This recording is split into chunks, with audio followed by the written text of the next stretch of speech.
Hey, welcome back to the Roofr Report. I am your host, Pete McKendrick. Glad to be back with you guys again today with another great topic and another great guest. Today, I've got Ruben with Active Prospect. Ruben and I have known each other for a couple of years, so excited to finally get the chance to have him on here and get to chat a little bit. So, Ruben, I guess I'll give you the floor here to kind of introduce yourself and tell us a little bit about Active Prospect for those that don't know in the industry what you guys do. Yeah, no, thanks, Pete. First off, thank you for having me. This is awesome. I feel like I'm on my local radio DJ station here with Pete in the mix. So this is so cool. My name's Ruben Agarthe. I'm the sales director for home services for Active Prospect. We're a software technology. We'd be classified as a lead management, compliance, lead routing platform. And we're based out of Austin, Texas. We focus on consent-based marketing. And I've been working for Active Prospect, working with a bunch of home service brands for probably about almost 4 years now, selling the software. Prior to that, I was an actual client of Active Prospect. I actually used the technology from like 2014 all the way to 2019. I had worked as a lead media buyer for a very large residential solar company and helped support their call center, which was somewhere around 80 seats. Prior to that, I sold both residential and commercial solar at the kitchen table. And prior to that, my family owns a roofing company. Shout out to A&R Roofing and Uncle Andy out there in Eagle Rock, Burbank area here in Southern California. So I kind of have this construction kind of, boots on the roof, kitchen table sales background, from a small kind of family run business, got involved in a, sold residential solar, pivoted into biz dev, kind of lead generation for a small residential solar company, which kind of grew from 25 folks to 1,000, and then pivoted from there into software. And that's what I do today. Cool. So how did you get into roofing? Was it one of those things where it was the family business and you didn't have a choice? Or Yeah, kind of. So honestly, I worked for my uncle back when I was in high school, ripping off roofs. There is no harder job than ripping off a roof in Southern California in a hot summer month. So that did not last very long. Plus, stepping on nails through your sneakers, just not a good thing. So I had worked when I was much younger, but essentially the mortgage crash happened, and I was in the financial services business. I had been in that business thinking, flying high for many years. And when the crash happened, my uncle's business was really taking off from a couple different places. And I was like, sure, I can't get a job anywhere else right now. And thinking that the banking or mortgage industry would kind of come around, as we all know, it didn't right away and took some time. But I kind of started working for him, and he took me on jobs and taught me how to, measure with squares. Going from being like in a office kind of suit environment, corporate environment, to being on the roof with my uncle and driving a truck and having like a big Owens Corning Pink Panther on the side. That was like night and day. And I really embraced it, especially as the crash kind of took a few years to kind of cultivate. I basically learned the ropes from him. He had been, and he is in the roofing business, very successful business. He learned from his father, and he basically taught me how to measure roofs, how to price roofing jobs, both residential, small commercial. I started going to kind of like the roofing conference and the Western Roofing Show, which I know we just talked about, and kind of just fell in love with construction and being able to pick up a phone at the office. Someone says, hey, I'm looking for a quote. Being able to drive out there, put a ladder up, jump on the roof, and then come down and be able to explain, hey, this is what we're going to do. This is how we're going to do it. And that's kind of how I got started in the roofing business. That's pretty cool.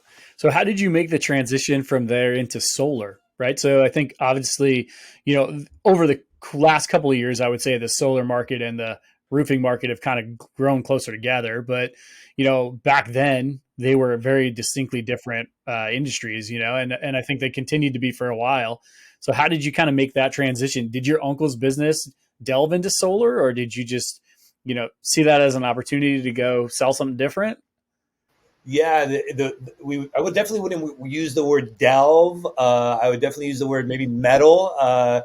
The way that I got really well, one, solar to me, um, just it just represents who the sun, which is free for everybody and out there like the ocean, right? You can go to the ocean, the beach. I just believe in that. Like I've always thought it was just fascinating that, you have all these utilities controlling or mandating that you buy power from them, and it's coming from some, distribution, facility, miles away. But yet the sun comes up every day, and we have the technology to capture it with solar panels. Like that to me just blew my mind from just an economic and kind of uh, uh, just a lot of different aspects. So one, it fascinated me, and then two, when I was going and doing roofing and estimating, my uncle's business is in, if anyone knows Southern California, Eagle Rock is kind of somewhere in between, like just east north of Hollywood, Los Feliz, just east of like Burbank, and just west of like Pasadena area. So it's like surrounded by all these beautiful communities. And so back in 2008, 2009, 10, there was big rebates from California, Southern California Edison, LADWP, which are the dominant utilities here. And so people were getting big rebates to go solar, and energy prices kind of rise historically.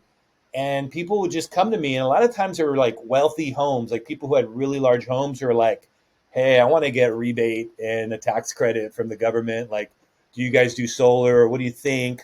And just time and time again, people would just ask me, and I'd be like, Uncle, like, we got to get into this business. We could sell a roof and we could sell solar. We could package it. And to me, it just made like a streamlined, just easy process. And we can just do this. To him, he was like, listen, we're roofers. If I got to get involved with solar, I got to get involved with the electrical panel. That's a whole nother liability, and rightfully so. And so I think back then, because solar was so new, and keep in mind, this is pre power purchase agreement, pre solar lease, pre zero down type offering. There was no, um, big solar finance companies like there is today, where there's like a multitude of them. Um, it wasn't like it is today, 10, 15, almost 15 years later. Back then it was, you had to buy direct from the manufacturer, kind of like how, I don't know how to compare it, but you'd have to get from the direct manufacturer. There was no financing available. Just even the way that you would quote solar was super weird. You used to have this is kind of for like the old school solar heads. You would get what's called a sun eye, which is, just think of it like almost like a phone, but like a little camera that's on a piece of equipment, and you would have to go to the different angles of the roof to measure the azimuth, or the amount of power or energy that roof can get.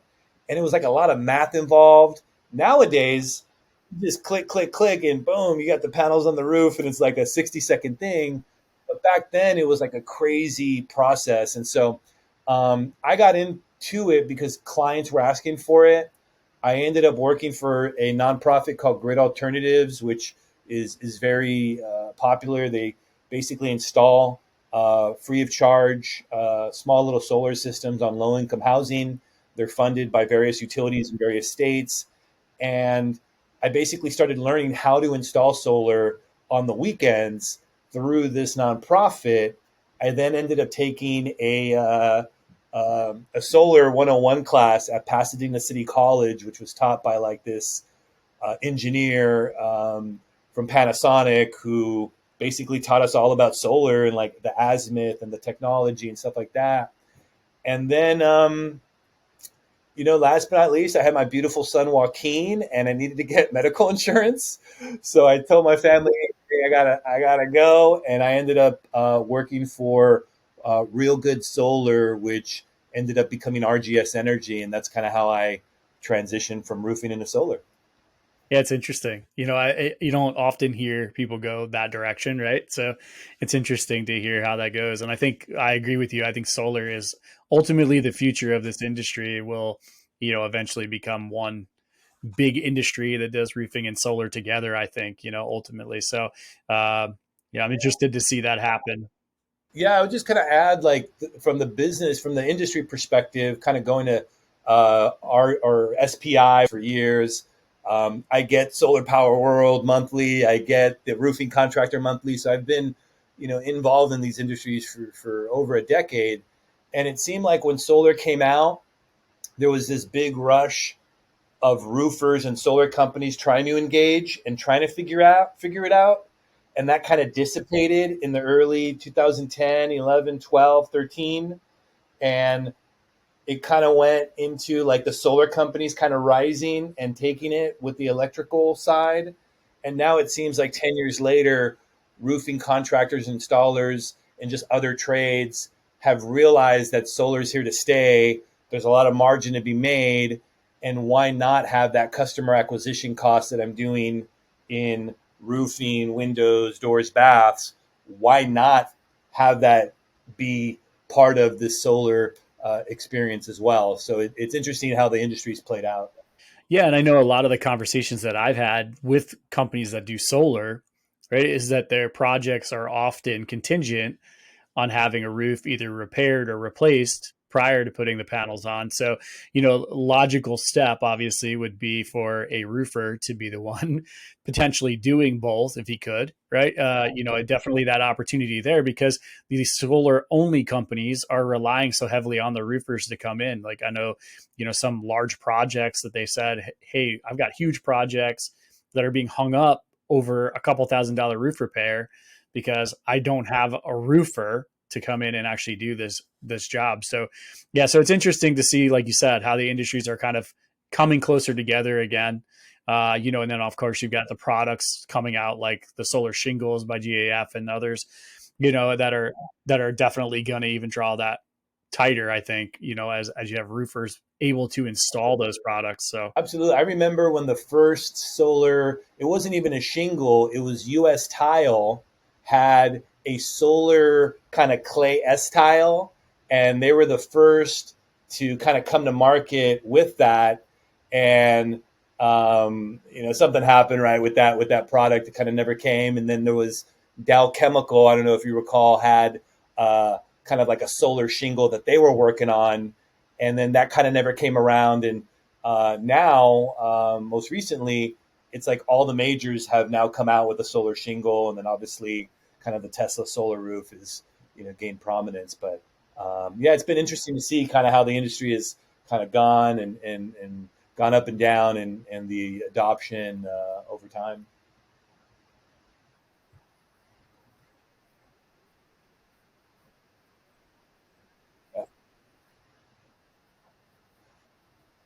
Yeah, yeah, absolutely. So you're working in the roofing industry, right? You transition into solar, and then you end up in software, right? And I have a similar story, right? Like I came from the field into the software side of it as well. So, how did that whole thing kind of transpire? Like obviously you said you became a client of Active Prospect who you currently work for. But really, where did you, as you were working, obviously you must have seen a need for a product, right? And that's where you probably went on the hunt for a product like that. And is that how it kind of happened? yeah. I mean, I was always fascinated by like companies like Salesforce, and I've always been into like CRM technology and Google Ads and digital marketing. Like when Facebook came out, I just thought it was like the craziest thing. And with my uncle, one of my main things and initiatives was like, we need to get you a website. We need to get you on this thing called Yelp. We need to get you on this thing called Angie's List. It's going to be huge. We need to get you a Facebook page. We need to, so all these things that are now, I mean, these are common things. Back in 2007 and 8, they weren't. So I think it started there, and then transitioning into solar, selling it, and then transitioning from selling it into being kind of, a paid lead generation. We were feeding a call center that had about 80 seats, and the ability to buy leads from third parties and generate leads on Google and Facebook and stuff like that became so prominent. That, along with the rise of TCPA and the inability to just call people just on a list, because you could potentially get sued and will get sued. Um, I was in the right place at the right time. The company that I worked for was called Horizon Solar Power.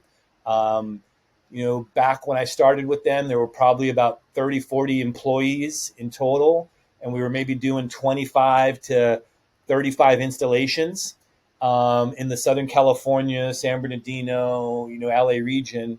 Within a matter of 24 months, that company went from 50 employees to 500.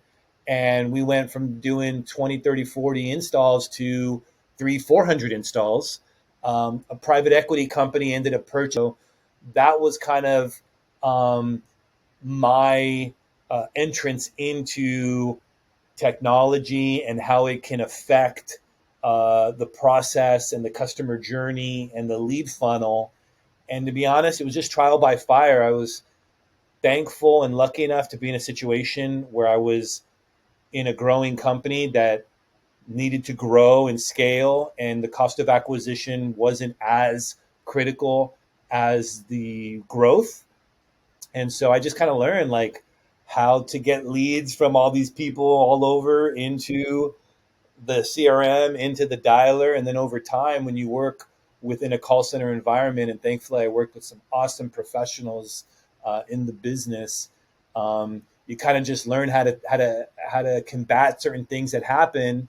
Anyone who's listening who runs a call center that has more than 20, 30 seats gets what I'm saying. It can be a circus on a daily basis, and especially as you're growing. I think at one point we added from 80 seats to like 140, and then back down again, and then down. And so it was always this, revolving business. And that's kind of how I got into technology and software. And I would just see the impact of how it had on the business.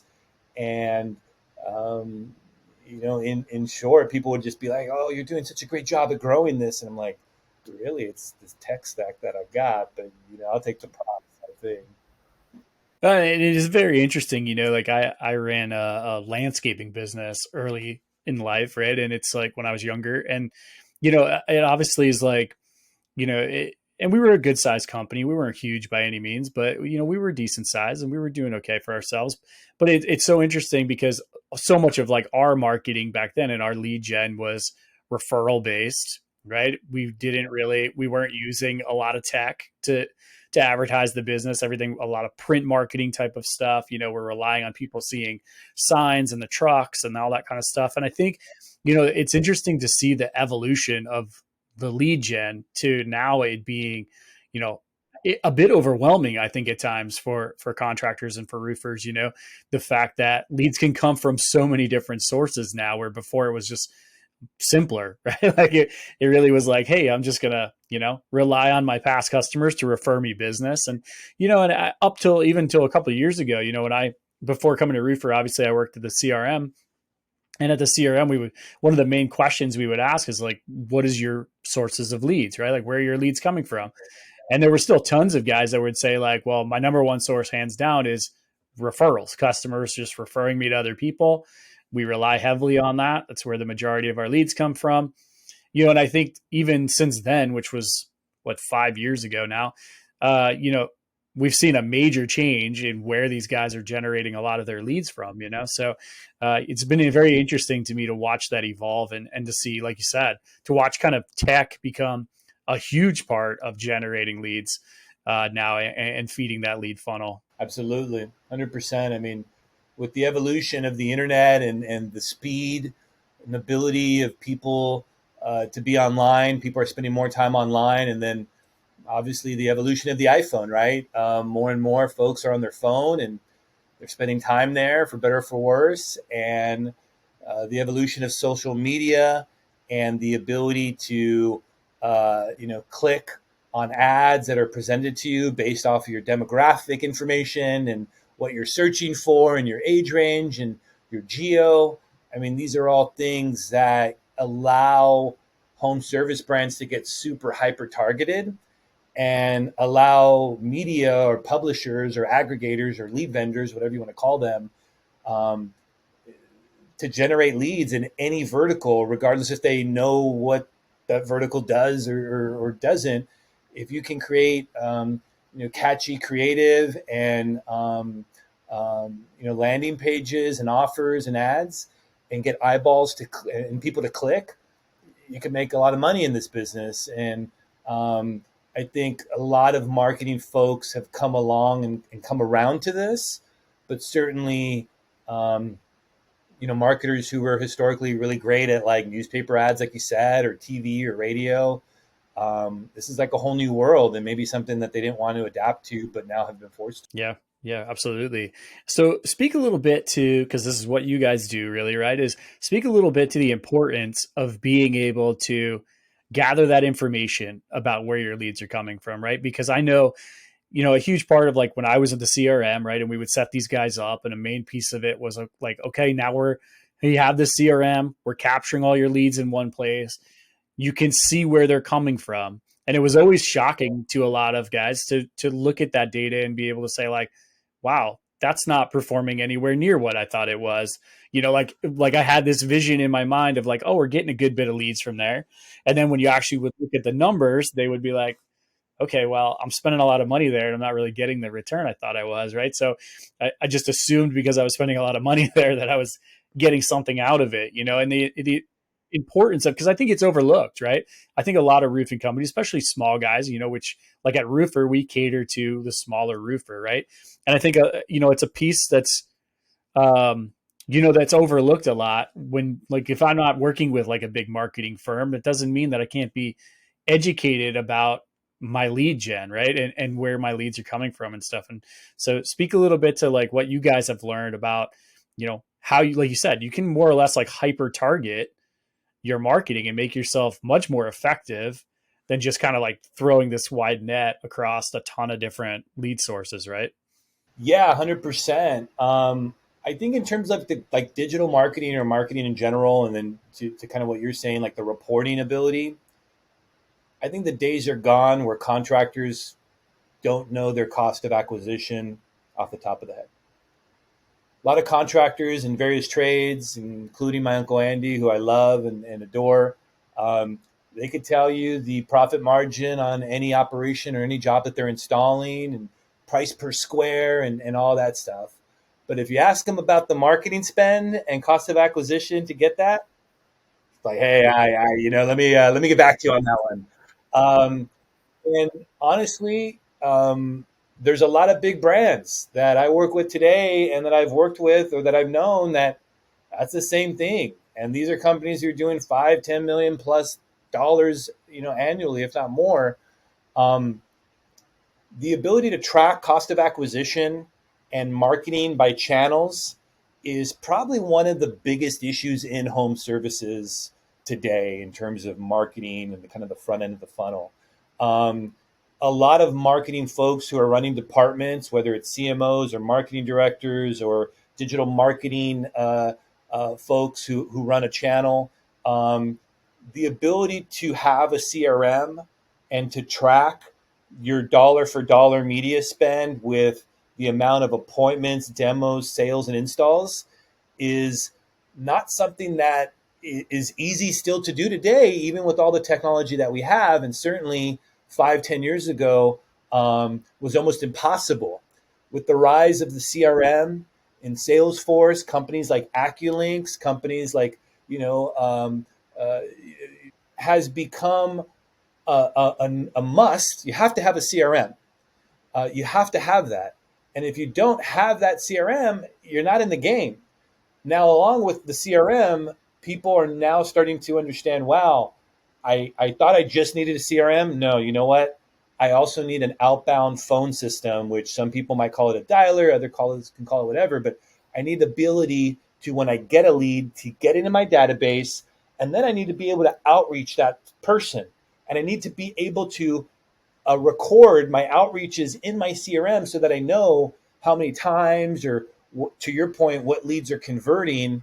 And so our technology, Active Prospect, we're basically a protective layer in front of a CRM. Now, as the rise of the CRM and SaaS software has really become prominent and the norm, we are essentially a tool or a feature that people don't even know that they need, and we essentially sit in front of a CRM to help filter out a lot of bad, lower quality data. We can detect different types of information, like if a phone number is correct, if if it's a compliant lead. And so we do all these things at the very front end of the funnel that a lot of contractors and installers just don't even know exist, to be honest. Yeah. Well, and I think it's such an overlooked piece, right? Because it's like I can get leads, right? I can get leads from a lot of places, but am I really ultimately getting quality leads, right? And I think that's the biggest piece that's overlooked is, just because I'm shelling out money somewhere to advertise and get leads from there, am I really able to tell how effective those leads are? And and that's one thing that you guys do really well, I think, is kind of that setting that buffer in there to kind of profile those leads and filter out the garbage, right? And produce better quality leads for the contractor.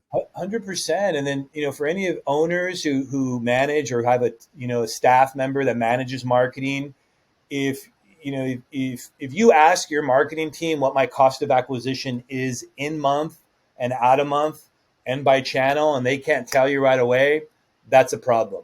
And run pivots to get that number, that's a problem. The companies who are growing and scaling, that's something that they have on their fingertips like that.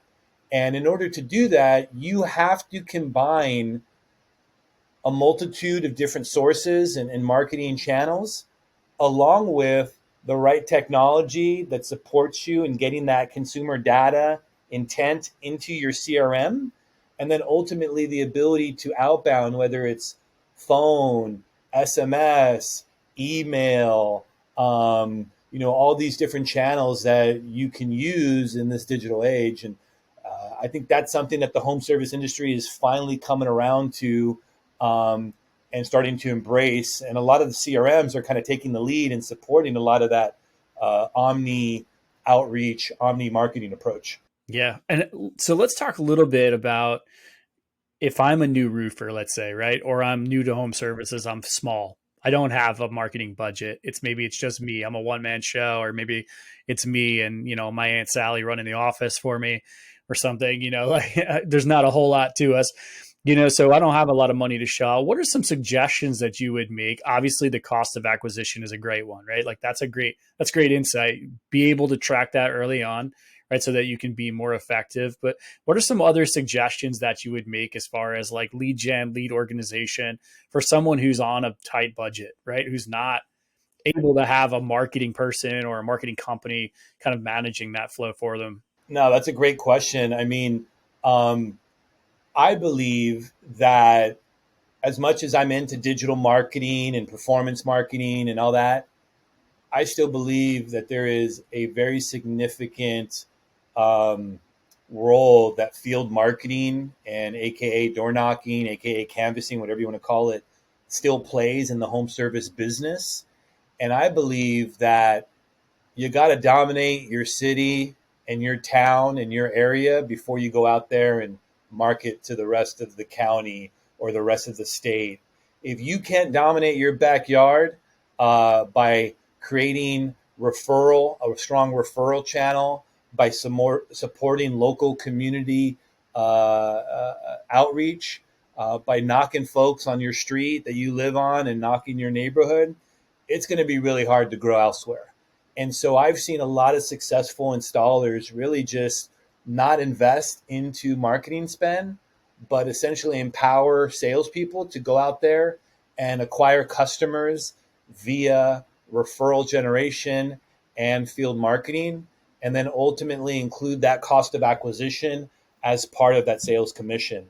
I've seen some very large organizations grow through that, and we all know Vivint Home or Vivint, Vivint in general, kind of took that model and grew a massive business, $1 billion business through that.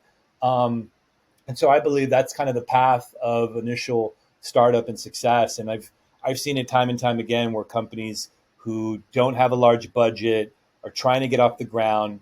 That's kind of how they start. And then once you get kind of the train going, then you can start to invest into other channels and maybe even stand up a call center. And when I say call center could be one person on the phone. It could be 120 people on the phone. So it's a lot of in between, but that would be my response to that. Yeah, absolutely. That's great insight. I think that gets overlooked, like having kind of like growing it organically, right? Like let it kind of build on itself until you can get to the point where you can afford to spend money on some marketing channels and take advantage of what's free, right? Like take advantage of, and you can be educated about it. Like we've done some podcasts before on canvassing and scouting and things like that. And you can be fairly calculated about how you go out there and strategically knock. Like a perfect example is like what you said, start in your own backyard, right? Start knocking doors on your street. Like start where you know and where the people know you and build your reputation there. I mean, there's nothing better and there's nothing going to help you more than letting your neighbors and your community know that you are starting a business in your community and that if they have a job that would fit what you're doing, that, hey, here's my name and number. And, I'm putting money back into the community. My kids go here or whatever it may be. And I believe that's, huge, sponsoring, which is, cost effective, sponsoring local soccer teams and, your church and stuff like that. I think that's the way to go in terms of small installers who are just starting out and getting out there in the mix. And then obviously you have different free websites, right, where you can put your information on. I mean, there's tons of them out there, from Yelp to Google to, what's the one, Neighborly, and all these other ones that are out there where you can list your business and be like, hey, I'm a local roofer, I'm a local window installer, or whatever it may be. And so I think that's kind of where you start. Yeah, I love it. I mean, it's funny that you said that because so we have where the town that I live in is a very small town, right? We have our own little like there's like a town Facebook group. And someone actually just asked a question this morning asking like, "Hey, who would I get as a roofer? Like I need a roofer. Who do you guys recommend?" And there must have been 45 comments and there were 40 of them were the same guy who's a local here in town. Like he's a local roofer, right? Like and I think it's important to become that guy, right, for your community and become that go-to person. And that's a great way to start. And then you just kind of build on that, right? You don't have to go crazy right from the beginning with marketing dollars. Small businesses can be good businesses, right? Like if you are a small contractor and you're doing 10 installs a month, profit, and you have a good margin, you're profitable. That's awesome. Like that's the American dream for a lot of installation companies. You don't have to do 20, 30, 40, 50, hundreds of jobs a month. That's not meant for everybody. You can have a great life installing local in your community and around your area and not having to drive all these different places and be everything for everyone. And I definitely learned that from my uncle and from others that I've seen in the business. So I'm gonna put you on the spot here a little bit, being the lead guy, right? What uh what are some lead for from a home improvement standpoint, right? If I'm a home improvement contractor, a roofer, HVAC guy, let's say, what are some types of lead gens that you would kind of steer away from in the beginning? I would steer away from calling lists or data lists, which a lot of people buy. They're just, and what I mean by that are there's all these types of folks who sell you a list of just like numbers and names and say at one point these people were interested in roofing or interested in solar. I don't believe in that. One, you can get yourself in some serious problems by calling people who are on the DNC or calling someone's cell phone without consent. And then two, like you're just literally like throwing phone. You're just trying to call anybody, and there's no like consent or intent from the person you're calling. And three, you're probably bugging the shit out of somebody by calling them on the list, and they're like, "What are you talking about? I was looking for a roof like a year ago." So that's the one thing I would say that I would stay away from. And then two, I think one, you start off with how we talked about. You start off with your local Google and stuff. You start off by getting your own website. And then for those companies who are kind of in growth mode and they get big enough, um, I believe that there is a lot of value in partnering with a lot of these larger lead generation houses. We all know who they are, right? Home Advisor, Quinn Street, remodeling.com and Porch and whatnot. I believe that there's a lot of value in working with those types of brands when you have the right system in place. You have the CRM, you have your dialer, you have your staff who's outbounding on a speed to lead. And then once you kind of are starting to kind of feed from some of those larger folks, what I'm seeing is brands getting into performance marketing where they're starting to work with not such large distributor brands. They're starting to get into working with smaller lead vendors, such as like a Blue Fire Leads or a Contractor Appointments or there's all types of ones out there, Buyer Link and things like that. And when you can start to have a bullpen, I call it a bullpen, right? Like a pitcher's bullpen. When you can have a bullpen of vendors and you're monitoring their performance and you have reporting on a daily, weekly, monthly basis, you can turn up and turn down different channels and you can start to calibrate your marketing flow as a whole so that your blended cost per lead and your output matches the performance of the channel as a whole, along with still keeping tabs on the individual lead vendor, so that you know who's giving you what. I think to your example earlier, am I buying a bunch of leads and not getting anything out, or am I buying a few leads from this one vendor and I'm getting a lot out?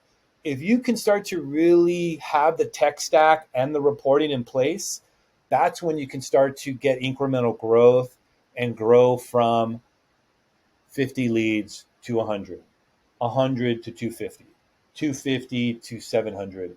And then once you start getting into the 700,000 range, I mean, think about it. An average cost per lead in home services, depending on the sub vertical, is anywhere from like a low $25 all the way to like $75. If you're buying 1,000 leads at $25, spending like 25 grand, that's a lot of cash. That's $300,000 a year. You times that by three, you're almost close to $1 million at the $75 cost per lead range. So before you start getting into those big numbers, you really want to start to have the smaller spend really calculated and be able to see, even if you're only getting like 10 or 15 leads from a vendor, you're paying $50. Did you get a sale? If you didn't get a sale, did you get a demo? If you didn't get a demo, did you get appointments? And really figuring out, is it the lead quality, which every contractor wants to blame, or is it me? Is it my process? Is it my lack of ability to contact this lead right away? And are my competitors who are getting potentially the same lead just far more advanced than I am? That's a huge piece right there, right? Because I go back to when I first started working, when I left the field and I came to the SaaS side of the business and I started working with companies. I remember at the time, some of these big lead gens like Home Advisor and those type of places were big, right? And the guys are buying leads from them. And I remember talking to companies and like you'll talk to one company and they would be like, "Oh yeah, I buy leads from them. Total garbage. Get nothing out of them." Then you talk to another guy 2 days later that'd be like, "Oh yeah, 90% of my leads come from there." Right? And you're like, "How's that possible?" Right? How are they on two opposite ends of the spectrum? And it's so you hit it right on the head. Like it's the process. Like, do you have a process in place that you can handle these leads as they come in? Like, can you fine tune that process? Can you figure out the best way to deal with these leads and to, handle them, process them through your own system? And I think that's a huge piece that's overlooked. And then, like you said, our first thing is to point the finger and say, well, they're not generating good leads for me. Right. Well, it may not be that they're not generating good leads, right? Like if the leads may be decent leads, it may just be the way you're handling them. It happens all the time. Yeah, it happens all the time. And, just for the audience to give an understanding, I work with companies as big as ADT, Empire Today, Big Momentum Solar, DeBella, roofing companies, all the way to local, C. Michael Exteriors or Luxury Bath Tampa Bay and the kind of smaller installers. Um, and I hear it just like you, right? One person on one day will be like, oh man, this vendor is the worst. I will never work with them ever again. And I'll pick up another call and the person's like, oh man, they're my top vendor. I can't get enough leads from them. Like they're amazing. And so it's hilarious how, someone's junk is someone else's gold and vice versa. And then I think kind of to what you're saying, as an installer, as in a marketing team, as an owner, it's super easy to say the leads are shit. The leads are the problem. The vendors are the problem. And it's much harder to look in the mirror and go, what am I doing? Am I buying it at the right price? Am I calling the lead right away? Do I have the right follow-up outreach process? Am I texting them? Am I emailing them? Am I following up with them? And then you have the constant battle, and it gets bigger as organization and brands become larger and more successful, between the marketing team and the sales team, right? And you know what I'm saying, where the marketing team's like, oh, we're crushing it, we're doing so well, and then the sales team's not doing what they need to do. Who gets the blame? The marketing team, right? Because it's the leads. Oh, the leads are not good, whatever. And the marketing team starts blaming the sales team, and it becomes this back and forth. And with brands who succeed and are scaling, that doesn't exist. They're one cohesive unit. They have the right tech stack, and they have the right reporting to show exactly what KPI belongs to who and who's doing what. If you got a high appointment rate and demo rate and the sales aren't coming, that's a sales issue. If you have a low appointment or low demo rate, that's a marketing issue. So it's a company issue as a whole, but with the right reporting, and we're going to always circle back to reporting because that's the basis of everything. With the right reporting and the right truth environment and clarity and transparency within a team, you can accomplish great things. And instead of having these internal battles of who gets credit or who gets the blame for what, it's more like, hey, this month we didn't do as good here, and we need to improve that, and vice versa. So, that's kind of what I'm seeing in working with different brands and have worked for both the smaller and large contractor. Yeah, no, I think it's a great point. I'm a process guy. I love the process part of it. And I think it's a piece that's so taken for granted, I guess, is a good way of putting it. People just assume the process is going to kind of like, wow, making money, the process must be good, right? Like, and then if you really get into it, you dive into it and really look at it, a lot of times you'll realize there's a lot broken in the process, right? Or could at least be improved, right? Yeah, I was just going to add, there's a lot of brands out there selling a lot of product and not making any money. And people are always surprised when solar companies or big brands go out of business. But there's a lot of folks out there turning dollars. And there are probably some on this call or some listening here. And then there's a lot of installers who they won't do a job unless it has a nice, tight, high margin. And so, there's different ways to grow a business. And I've seen kind of both sides. And, I'd much rather do 5, 10 very profitable jobs and hang out with my family than do 100 very slim, maybe potentially unprofitable jobs and be going crazy every month. Yeah, that's a super important point, because I think early on, the biggest mistake made by contractors, and I know like I was part of a company that did it, is you just like, hey, let's just throw salespeople at it. Let's just keep selling more and more and more jobs, right? And then we're struggling on the production side to keep up, right? But we're like, our solution is just like, hey, if we just keep selling more, just keep bringing more money in the door, like we'll eventually be super profitable. And then you look at it, and then you're, like you said, to that point, you get to the point where you're just like, what is happening? Why are we not making money? Like, how is this possible? Right. Like I completely agree with you. I'd rather do 5 or 10 jobs that, we know our profit margin is really tight and a good deal. Right. And then just be like pumping all this nonsense and getting to the end of the job and being like, holy crap, like we spent way too much to get this customer, or, material costs way more than we should have. spent, we didn't quote it right, all these things that could have contributed to the profit margin not working out like we originally hoped it would, right? 100%, 100%. One thing that I love that so I spend a lot of time on the road. As anyone who follows me on LinkedIn, and if you don't, please do. Solar Junkie on LinkedIn. I travel to all the big conferences. I do a lot of the sales summits and shows and big lead gen conferences, and I'm all over. Um, uh, One specific person, I'm going to give them some love here. The Grosso University team. We've Active Prospect has sponsored, and I know you're familiar. We've sponsored some of their events in the past. Nick Richmond, who runs Matrix Home Solutions, super successful and profitable. Basement and home remodeler in the Wisconsin, like kind of Chicago region. Um, I went to one of his conferences last year, and he had this line, which I just love, which is uh, volume is for vanity, profit is for sanity.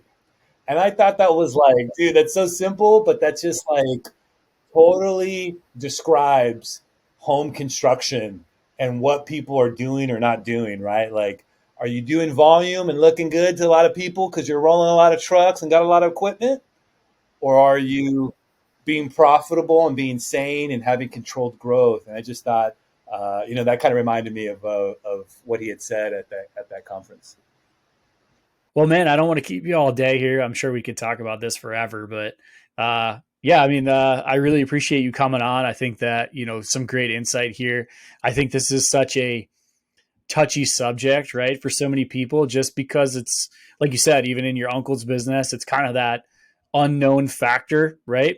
It's not the bread and butter of most home improvement guys. They're production based guys. And, that's where, like you said, they can, tell you down to the dime what it takes time wise and money wise to get the product installed and to get the job done. But, that lead gen and that marketing piece on the front end is something I think that intimidates a lot of people because it's just an unknown, right? It's just something we're not familiar with and that people aren't comfortable with. So we try to avoid really like diving into it. So, but I think, here talking about it, like you really have shown kind of the importance of diving into it a little bit and understanding it at least. 100%. I just encourage folks, installers, and really, home remodelers or anyone who's a contractor who's here listening to this podcast that empower your marketing team, right? Really spend time with your marketing team. I see a lot of construction companies spend time on the construction ops side, which is kind of natural. I get it. Like you want to build the best product. Do the same with your marketing team. Yeah, this is great. I appreciate you coming on, Ruben. Like I said, we've known each other for a while, so I'm glad we finally got this nailed down and got a chance to do this. And yeah, definitely take a look at what Ruben and his team are doing over there at Active Prospect. It's an awesome product, and definitely a huge piece of the puzzle. I think that gets overlooked quite often, and because you're kind of a behind the scenes kind of product there that that helps kind of feed that CRM and feed that engine a little bit. But yeah, just a great tool and definitely hit up Ruben. Like he said, he's everywhere, right? I'm sure you'll see him eventually at a show. So cool.